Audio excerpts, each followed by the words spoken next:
ನಮಗೆ ಸದಾ ಮುಂದೆ ನಡೆಸ್ಕೊಂಡು ಹೋಗುವಂತ ವ್ಯವಸ್ಥೆ ಇಒ ಮತ್ತು ತಹಸೀಲ್ದಾರರಿಂದ ಸಂಬಳ ಕಟ್ ಮಾಡಿ 40,000 25,000 ಯಾಕೆಂದ್ರೆ ತಹಸೀಲ್ದಾರ್ ಮೇಲೆ ನಿಮಗೆ ನಂಬಿಕೆ ಇಲ್ಲ, ಇಒ ಮೇಲೆ ನಂಬಿಕೆ ಇಲ್ಲ. ಇವ್ರಿಗೆ ಕೂಡ 25,000, ಅವ್ರಿಗೆ ಕೂಡ 40,000 ರೂಪಾಯಿನ ಅವ್ರ ಸಂಬಳದಿಂದ ಕಟ್ ಮಾಡಿ.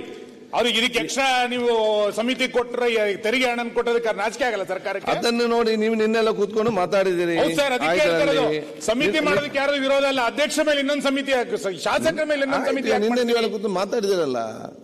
ಅಧ್ಯಕ್ಷರೇ, ಎಲ್ಲ ಸಮಸ್ಯೆಗೆ ಪರಿಹಾರ ಇದೆ. ನಿಮ್ಮ ಈ ಸಮಸ್ಯೆ ಸರ್ಕಾರಕ್ಕೆ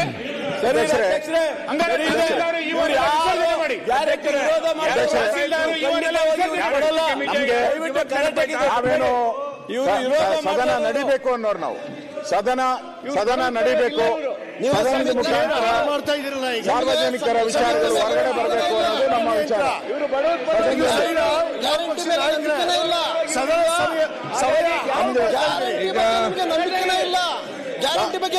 ಇವತ್ತು ಸರ್ಕಾರ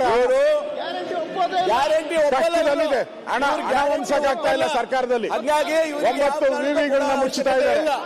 ಇಲ್ಲಿ ಅಂಗನವಾಡಿ ಕಾರ್ಯಕರ್ತರಿಗೆ ಹಣ ಇಲ್ಲ.